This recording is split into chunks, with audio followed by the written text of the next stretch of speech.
고난을 끝내는 기도, 고난을 끝내는 기도라는 제목으로 하나님 말씀 증거하도록 하겠습니다. 성전에 올라가는 노래라는 것이 120편부터 134편까지 15개입니다. 교회 오면서 부르는 노래 뭐 그런 뜻입니다. 예배 오면서 들으는 노래 15개인데 그중에 7번째, 8번째, 9번째 내용이 오늘 내용입니다. 눈물이 필요하다 126편, 하나님 없는 수고는 헛되다 127편, 건강한 가족의 아름다운 모습 128편. 그렇습니다. 이것이 우리 삶 가운데도 예배를 통해서 그대로 이루어지기를 원합니다. 첫 번째는 126편인데 눈물이 필요하다 하는 거죠. 울더라도 씨를 뿌리면 눈물 거두어지고 기쁨이 온다. 그게 핵심입니다. 인생을 살다 보면은 기가 막히는 경험들을 할 때가 있습니다. 생각지도 못했던 일들이 막 벌어지죠. 갑자기 사랑하는 사람과 사별을 한다든지, 아니면 사업에 위기가 와가지고 뭐 부도 위기, 뭐 문 닫을 위기에 처한다든지, 가정도 그렇죠. 관계가 다 깨져가지고 뭐 파산 직전에 놓이게 된다든지, 또 갑자기 찾아온, 이제 먹고 살만하니까 찾아온 질병 뭐 이런 거. 우울증의 감옥이라는 표현 쓰죠. 빠져나와야 된다는 걸 알면서도 못 빠져나오는 거예요. 그래서 감옥이라 그러잖아요. 이 감정상의 감옥. 이럴 때 기가 막힌 상황이다 이렇게 얘기할 수 있지 않습니까? 예배를 통해서 이거 끝내버린다는 거예요. 오늘 본문의 내용은 이거죠. 70년 동안 포로 생활을 하고 있었습니다. 자기 힘으로 못 빠져나오잖아요.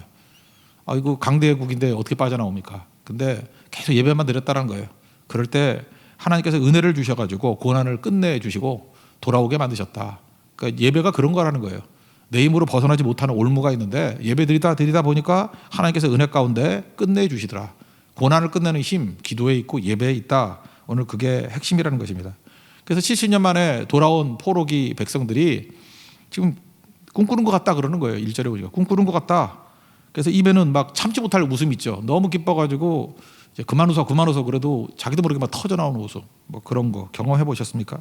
그리고 혀에는 찬양이 가득하도다. 그리고 뭐예요? 자기가 한 일이 없으니까 뭇백성들을 향해서, 문나라들 향해서 하나님이 큰 일을 행하셨다. God works. 하나님이 일하셨다는 거야. 내가 한 게 아니고. 그리고 우리를 위해서 큰 일을 행하셨다. 주가 일하셨다. 주가 일하셨다. 그 외치고 돌아오고 있더라는 것입니다. 그러고 난 다음에 그 끌려간 게 한 100만이라 그러는데 5만 정도밖에 못 돌아왔다 그러잖아요. 나머지 백성들 또 더 돌아올 수 있게 해 주십시오라고 하는 중보기도도 나오죠. 우리의 포로를 남방 시내에 같이 돌려보내소서. 이렇게 사막을 통과해서 돌아오는 기쁨을 같이 누리게 해 주십시오. 중보기도까지 하게 되는 거잖아요. 그게 오늘 내용입니다. 고난을 끝내시는 하나님의 은혜. 1절부터 4절까지 읽겠습니다. 시작. 여호와께서 시온의 포로를 돌려보내실 때 우리는 꿈꾸는 것 같았도다. 그때 우리 입에는 웃음이 가득하고 우리 혀에는 찬양이 찼었도다. 그때 문나라 가운데에서 말하기를 여호와께서 그들을 위하여 큰 일을 행하셨다 하였도다. 여호와께서 우리를 위하여 큰 일을 행하셨으니 우리는 기쁘도다. 여호와여 우리의 포로를 남방 시내들 같이 돌려보내소서. 고난이 끝나는 거, 그리고 어려움이, 문제가 끝나는 길 뭐예요? 운다고 다 되는 건 아니죠. 울더라도 씨를 뿌려야 된다. 그게 오늘 핵심입니다. 울기만 해가지고 되는 게 아니라는 거예요. 고통 오면 울지요. 울면서 씨를 뿌린다. 여기 씨가 뭐겠어요? 기도의 씨를 뿌린다. 예배의 씨를 뿌린다. 특별히 기도겠죠. 5절 6절 한번 읽어보겠습니다. 시작. 눈물을 흘리며 씨를 뿌리는 자는 기쁨으로 거두리로다. 울며 씨를 뿌리러 나가는 자는 반드시 기쁨으로 그 곡식단을 가지고 돌아오리로다. 운다고 다 되는 게 아니고 울면서 씨를 뿌려야 된다는 거예요. 기도의 씨를 뿌려야 된다는 것입니다. 제 세대라기보다도 제 세대보다 하나의 앞선 세대인 것 같아요. 문제만 생기면요 기도의 씨를 뿌렸습니다. 그래서 열매를 거두고 그게 쌓여가지고 지금까지도 우리가 살아가는 힘이 되지 않나 이런 생각을 갖습니다. 그 평창동 뒤에 가면은 감남산 기도원이라고 있었거든요. 거기 바위가 크게 있어가지고 거기에 뭐 예를 들어서 뭐 북한에서 공비 하나가 넘어왔다 그러면 거기 벌떼같이 올라갔어요. 그 좁은 데인데 한 1000명쯤 올라가가지고 소나무 뿌리 뽑겠다고 하면서 기도하고. 그래서 사실은 한국교회 최고의 부흥을 준 건 김일성이다 그런 얘기가 있었어요. 하나만 보내주면 기도에 불이 확 붙어버리고 공비 하나 오면 거기 보이는 사람만 1000명이었으니 뭐 여기저기서 기도한 사람이 얼마나 많았겠습니까? 기도가 넘쳤어요. 좀 제가 느끼기에, 어렸을 때 느끼기에 과도하다. 야, 공비 하나에 이렇게 하는 건 좀 과도하다. 그죠? 마귀가 이거 억울하다 그러겠다. 과도하다. 막 그 정도로 기도했다고요. 그래서 그때는 구국 기도회 이런 거 진짜 많았습니다. 나라를 위한 기도회, 뭐 웬만큼 모이면 다 나라를 위한 기도였어요. 엄청나게 기도의 흐름이 있었고 그게 나라를 세웠다고 생각을 합니다. 교회를 위한 기도도 마찬가지예요. 옛날에 뭐 냉난방이 어디 있었습니까? 제가 94년도에 처음으로 그 담임 목사 부임하고 첫 여름을 맞이했는데 그때가 제 둘째 딸 태어날 때였어요. 엄청 더웠습니다. 에어컨 없었어요. 근데 제가 알기로는 에어컨 없는 교회들도 꽤 됐거든요. 서울에서도 뭐 한 3분의 1 정도는 없었을 거예요. 그죠? 그 얼마나 더운지 아십니까? 그때 뭐 94년생들은 알 거예요. 그때 부모님 한번 물어보세요. 어떤 해였는지. 어마어마하게 더울 때였거든요. 그런데 그렇게 더울 때, 또 추울 때는 옛날에 서울에도 영하 15도 많았는데, 그래서 못 사는 집들 보면은 뭐 마시려고 물을 갖다 놨는데 아침에 이렇게 보니까 물이 얼어가지고 못 마셨다, 이런 얘기 많이 있었어요. 그리고 어떻게 안 얼어 죽었는지. 그죠? 방 안에서 얼음이 얼었다니까요. 그 정도로 추웠다고요. 그런데 그때 난방이 어디 있습니까? 냉방이 어디 있습니까? 영하 15도 20도가 될 때 비닐 하나 들고 나가가지고 처음에 춥죠. 그 뒤집어 쓰고 기도하다 보면 나중에 땀으로 젖어가지고요, 주변이 다 눈이 녹고 그랬다고요. 그 정도로 교회 문제만 생기면 기도하고 부르짖고 그랬습니다. 눈물로 씨를 뿌리잖아요. 그러니까 기쁨으로 단을 거두게 되는 거죠. 가정의 문제도 마찬가지입니다. 그땐 가난했습니다. 부모가 자식 사랑하는 건 뭐 언제나 똑같이요. 근데 자녀들에게 해줄 게 없어요. 뭘 해주겠습니까? 하다못해 학교를 보내줄 돈도 없어요.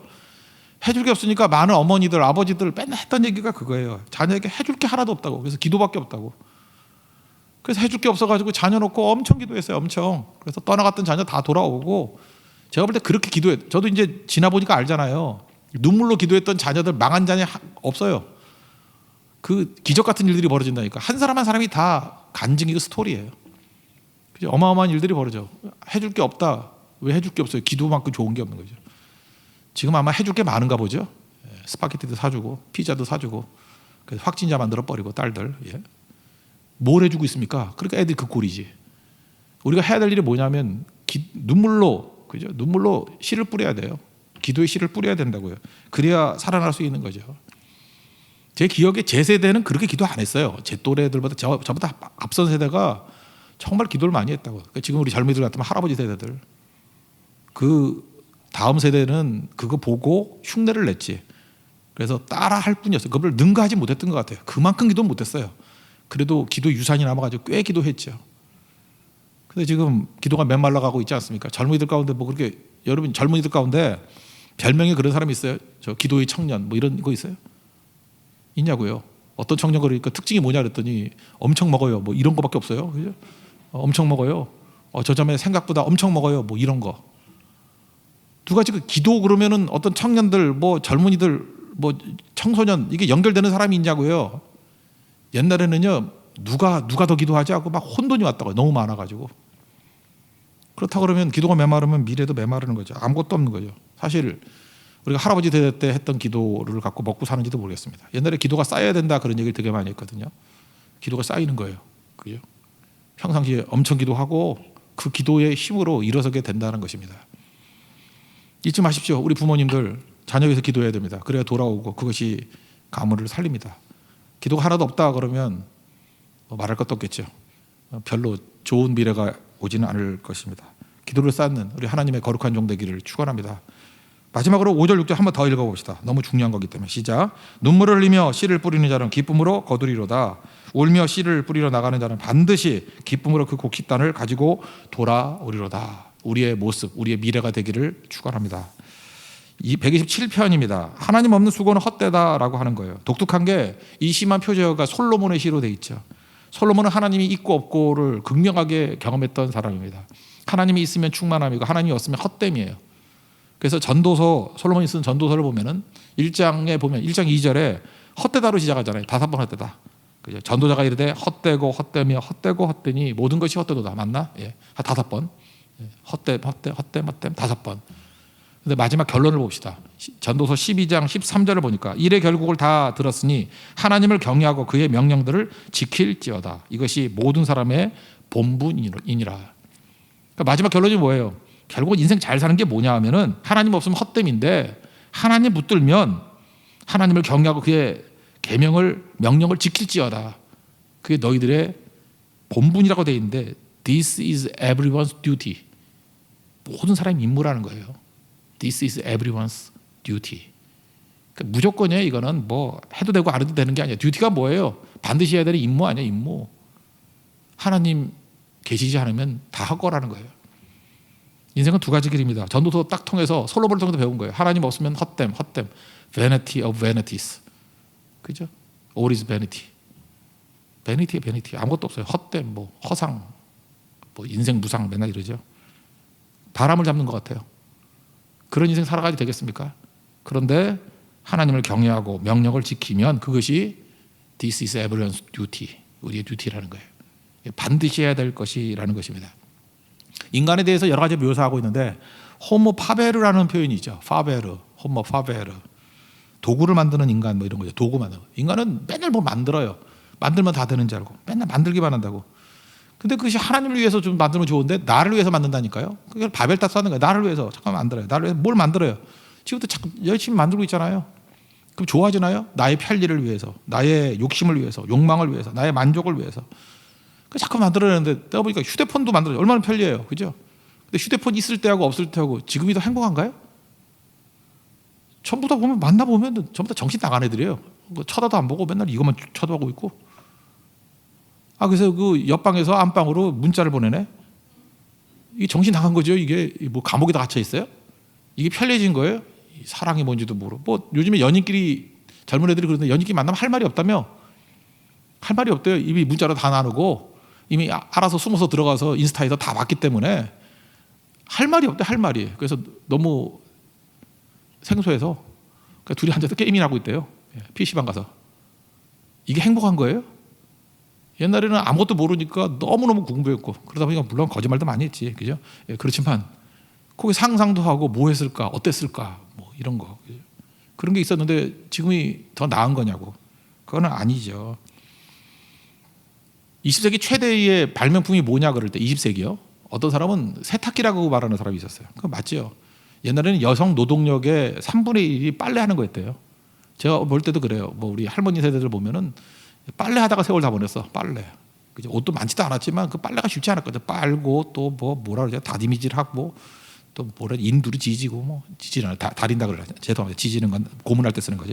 인두로 이렇게 뭐 하고 그 옷 하나 그 하얀 옷 하나 입게 그 손이 엄청 갔죠. 빨래부터 시작해가지고 그게 노동의 반이었대. 그리고 밥하고 그 여자분들 하는 일은 빨래하고 밥하고예요. 빨래하고 밥하고.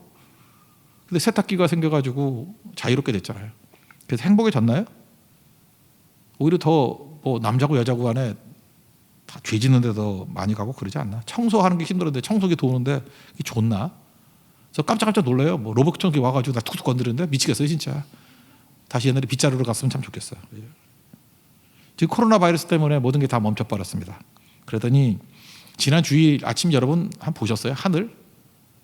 내가 어렸을 때 보던 하늘이에요. 와, 옛날에 오염되기 이전에 캘리포니아 하늘이에요. 와, 요즘 캘리포니아도 뭐 스모그가 엄청나다 그러네. 그게 옛날 모습이었거든요. 그래서 어떤 분은 그러더라고요. 누군가가 세상에서 제일 큰 바이러스는 인간 바이러스래. 인간이 다 망쳐놓은데 이거. 그래서 인간 바이러스를 퇴치하기 위해서 코로나를 발명했다 이런 얘기를 해요. 누가? 그렇잖아요. 우리가 죽고 산다 그러니까 코로나 바이러스가 무서운 거지. 지구 전체를 놓고 볼 때 코로나 바이러스가 지구를 지금 살리고 있잖아요. 인간의 욕심 그만 부리고 멈추게 만드는 거 아닙니까?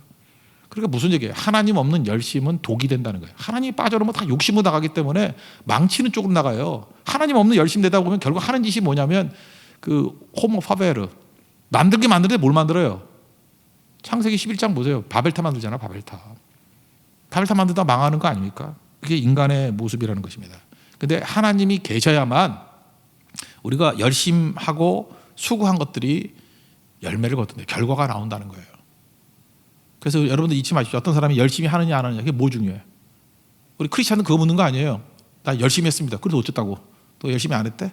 열심히 한 게 독이 될 수 있다니까요. 바벨탑 쌓았잖아. 우상 만들었잖아. 열심히 우상 만들었잖아. 하나님 없는 열심은 독이에요. 먼저 그 속에 하나님이 있나 이걸 물어봐야죠.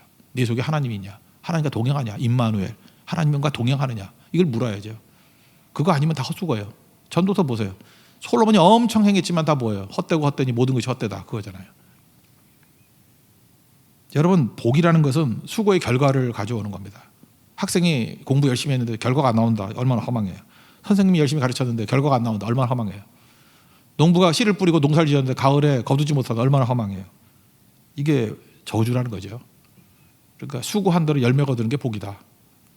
1절과 2절 127편 1절과 2절 읽겠습니다. 시작. 여호와께서 집을 세우지 아니하시면 세우는 자의 수고가 헛되며 여호와께서 성을 지키지 아니하시면 파수꾼에 깨어있음이 헛되도다. 너희가 일찍 일어나고 늦게 누우며 수고의 떡을 먹으며 헛되도다. 그러므로 여호와께서 그의 사랑하시는 자에게 잠을 주시는도다. 평안 주시고 결과 주신다 그런 얘기죠. 여기 보세요. 집이 세워진다, 성이 지켜진다, 이 가정이 세워진다, 뭐 사업이 세워진다, 뭐 이렇게 되는 얘기 아니에요? 누가요? 하나님이 함께 주셔야만. 우리 지난번에 설명을 했죠. 제가 목사인데 뭐 예를 들어 설교를 한다거나 병자를 만난다거나 귀신 들린 사람을 만난다거나 할 때 이전에 승리했음에도 불구하고 기억이 힘이 되지 못해요. 옛날에 이겼던 기억이 힘이 되지 못해요. 다윗은 옛날에 사자의 발톱 고멜 발톱에서 이긴 것이 힘이 됐는데 왜 나는 과거에 승리했던 것이 오늘 당장 힘이 되지 못할까? 생각이 잘못돼서 그랬다니까요. 어떤 생각이었냐면 하나님이 연약한 나에게 힘을 듬뿍 부어주셔서 내가 능력이 족이 되고 찌릿찌릿한 능력이 족이 되어서 내가 가서 그 사람의 문제를 해결하고 내가 가서 귀신을 쫓아낸다고 생각하니까 확신이 안 오는 거예요. 내가 또 이길 수 있을까? 축구 선수가 이겼다고 또 이긴다는 자신 있어요? 그거 아니죠. 내가 해야 되는 거니까. 근데 그게 아니들 하니까요. 과거에 왜 이겼냐면 하나님이 함께 해줘서 이긴 거죠. 그럼 지금 체크할 건 뭐예요? 결과를 체크할 게 아니라 지금 이 순간에 주님이 나와 함께 하시느냐. 마음도 평안해요. 잠을 잘 수 있다고. 주님이 나와 함께 해주는 것만 체크하면 돼요. 나는 부족하고 연약합니다. 함께 해주세요. 그러면 함께 올라와서 설교를 하면 주님께서 필요하다 그러면 은혜를 줄 수도 있고 필요하다 그러면 변화시킬 수도 있고 하나님이 하시는 거 아니에요. 함께 하시기만 하면. 병자를 만날 때도 마찬가지죠. 하나님의 뜻대로 고치기도 하고 유지하기도 하고 나중에 고치기도 하고 하나님이 하실 거 아니에요. 하나님이 함께 한다 그러면 귀신을 당장 쫓아내기도 하고 뭐 말씀하시고 쫓아내기도 하고 뭐 주님이 원하는 대로 하실 거 아니에요. 내가 왜 걱정을 해? 딱 하나죠. 주님이 함께 한다는 거. 이런 이야기하고 똑같은 거죠. 예를 들어서 제가 중국어 잘 못하는데 중국어 잘하는 민혜은 집사가 있어요. 저한테 한 일주일 동안 중국어를 잔뜩 가르쳐줬어요. 목사님 이렇게 해가 요거 외워가 요거만 하면 됩니다. 그래서 짤막하게 중국어를 기도하는 걸 배웠다고. 그럼에도 불구하고 제가 일주일 공부했다고 중국어로 기도하는 것이 두렵지 않을까요? 엄청 두렵죠. 염려가 안 살까요? 엄청 염려가 되죠. 갑자기 잊어버리면 어떡할까? 뭐 별 생각이 다 들고 그죠? 잠자다 일어나고 그럴 거 아니에요? 그런데 전혀 두렵고 염려할 필요가 없는 게 뭐죠? 민현 집사가 바로 같이 옆에 가면 되는 거죠. 그죠? 그래서 야 네가 있는데 내가 뭐하러 중국어로 기도를 하겠니? 내가 하면 네가 통역해줘. 그럼 잘 자겠죠? 잘 먹겠죠? 그게 임마누엘이에요. 주님께서 내게 중국어 가르쳐서 네가 해 그게 아니고 내가 옆에 있어줄게. 올무에 걸려도 풀어주고 통역이 필요하면 통역해주고 힘이 필요하면 힘 주시고 헷갈려 하면 가르쳐 주시고 그게 동행이에요. 동행. 그러니까 동행의 축복이 있으면 능히 이길 수 있다는 거죠. 여기 보세요. 여호와께서 동행하시면 뭐라 그래요? 집을 세우는데 문제 없다. 여호와께서 동행해 주시면 성을 지키는데 문제 없다 그런 거 아니에요. 주님께서 동행해 주시면 수고하면 결과가 나온다 그 얘기 아니에요? 주님이 동행해 주시면 잠 잘 잘 거야 그 얘기 아니에요? 이 얘기는 무슨 얘기예요? 동행의 축복이라고요. 여러분 항상 주님의 동행의 축복을 누릴 수 있는 하나님의 거룩한 종 되기를 바랍니다.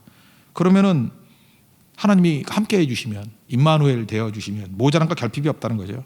그래서 자녀들 풍성해진다. 여기는 자녀는 옛날에 재산이었거든요. 재산이 풍성해진다. 자녀가 많아진다. 다 축복의 상징이에요.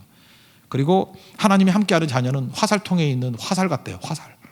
그러니까 자녀를 멍청이 캥거루같이 키우지 마십시오. 그냥 뭐 뱃속에 집어넣은 캥거루같이. 그 자녀를 갖다 쪼다로 만드는 거지 그게. 아니 세상 어떤 바보가 마마보이 일으키려고 그래 지 자식을. 화살같이 키워야죠. 악한 마귀, 원수 마귀를 물리치는 화살같이 키워야 될 거 아니에요? 그래서 우리 교회의 자녀들은 다 화살이에요. 화살. 마귀를 멸하는 화살, 세상을 멸하는 화살, 하나님 영광을 위한 화살이 돼야죠. 주님의 화살이 돼야죠.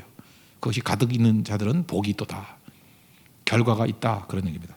3절부터 4절까지 5절까지 읽겠습니다. 시작. 보라 자식들은 여호와의 기업이요 태의 열매는 그의 상급이로다. 젊은 자의 자식은 장사의 숫중의 화살 같으니 이것이 그의 화살통에 가득한 자는 복되도다. 그들이 성문에서 그들의 원수와 담판할 때 수치를 당하지 아니하리로다. 128편은 건강한 가정의 모습입니다. 사실은 127편과 8편은 연결되어 있다고도 볼 수 있는 거죠. 먼저 세 가지 나눌 수 있는데 첫 번째는 수고의 결과를 나누는 행복한 가정이다 그런 거예요. 127편과 연결이 되어 있죠. 세워지고 지켜진다. 수고의 결과가 있다. 뭐 사실은 127편에 있는 얘기가 똑같은 얘기예요. 1절 2절 읽겠습니다. 시작. 여호와를 경외하며 그의 길을 걷는 자마다 복이 있도다. 내가 내 손이 수고한 대로 먹을 것이라. 내가 복되고 형통하리로다. 그죠? 성을 지켜주시고 또 집을 세워주신다. 뭐 그런 얘기가 똑같은 얘기죠. 두 번째 내용은 뭐죠? 이것은 온 가족이 다 은혜를 누린다는 거예요. 그죠? 하나님께서 함께 하시는 가정의 특징. 먼저 결과가 나오고 첫 번째는, 두 번째는 온 가족이 다 누린다는 거예요. 가정의 풍경을 쭉 묘사하고 있는데 아내가 먼저 보여요. 아내가 뭐같이 보이냐? 여러분들이 이거 성경 보지 말고 아내가 뭐같이 보여요? 어떤 사람은 그 전화번호 이렇게 메모리 해놓을 때 저승사자라고 해놓은 사람도 있다.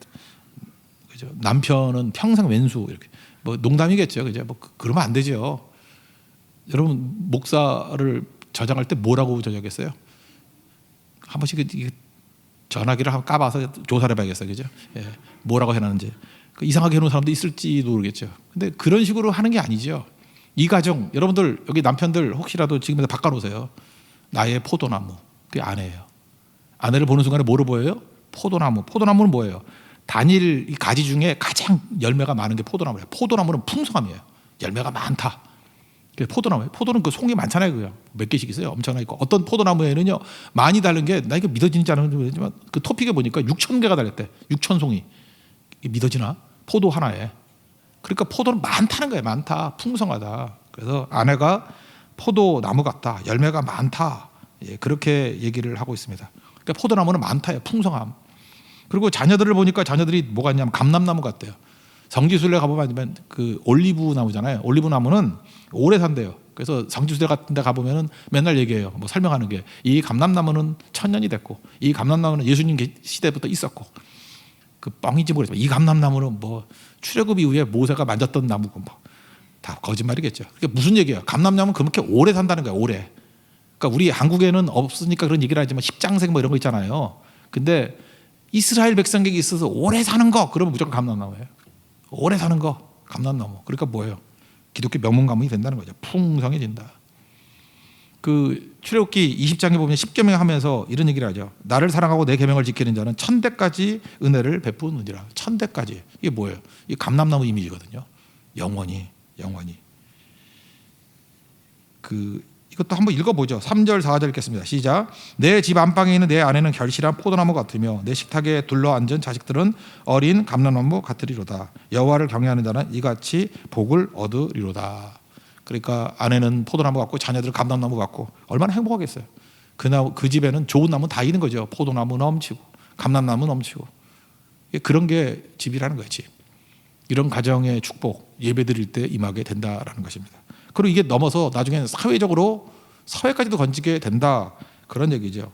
그래서 한 가정의 예배가 사회를 부흥시키고 사회를 번성하게 만드는 힘이 되고 그 다음에 영원히 지속되게 된다. 그러니까 뭐예요? 예배가 그만큼 중요하다. 어떤 분은 그래요. 이 코로나 바이러스 때문에 회중 예배가 줄어들었지만 가정 예배는 불사르고 있다고. 지금 하나님께서 우리 한국교회 이 가정 예배 부흥을 위해서 이런 시기를 주는 거 아닌가? 뭐 이렇게 해석하는 분도 있더라고요. 난 이게 좋다고 생각해요. 하나님이 손해 볼 일 안 하거든요.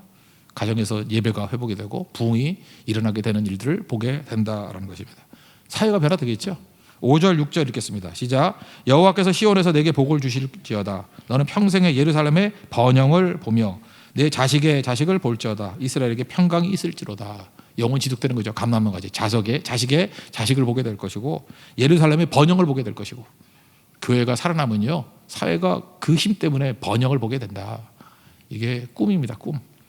하나님 앞에 예배를 통해서 이 모든 것들이 살아나는 역사가 있기를 바랍니다. 차례대로 보면은 눈물을 흘리면 된다 그랬죠. 눈물의 씨를 뿌려야만 기쁨의 단을 거둔다. 기도를 쌓으십시오. 자식에게 줄 게 없어서 기도했던 거 그게 아닙니다. 기도만큼 줄 게 큰 게 없어요. 메마른 눈물 다시 회복시켜달라고 기도의 눈물이 흐르게 해주십시오. 그러면 미래가 있습니다. 함께함이에요. 그래야 주님께서 함께할 때 수고 열매가 있어요. 하나님 없는 수고는 독이에요. 독. 하나님 없는 열심은 독이라고. 바벨탑입니다. 하나님이 들어가야 충만함이 있고 열매가 있다. 하나님과 동행하는 인생 되기를 바랍니다. 그리고 가정의 복, 이런 복을 누리기 바랍니다. 하나님 앞에 예배드리는 가정이 되면은 결과가 있고요, 열매가 있고 온 가족이 다 살아나게 되고 포도나무 같이 감람나무 같이. 그래서 여러분들 자녀들 이름도 그냥 감람나무 1, 감람나무 2 이렇게 이름 붙이세요. 예, 감람나무. 예, 아니면 올리브로 하든지 올리브 1, 올리브 2, 올리브 3 너무 길면은 그게 자녀예요. 아내는 포도나무, 그죠? 포도나무 그렇게 하면 되게 좋겠죠. 거봉 이렇게 되고요. 거봉으로 좀 이상하네. 예. 알아서 하세요. 알아서. 그리고 우리의 예배가 민족을 살리게 되는 권능이 임하게 된다는 것입니다. 이 은혜를 누리는 축복된 종되기를 축원합니다. 자리에 일어나겠습니다. 주가 일하시네 찬양하겠습니다.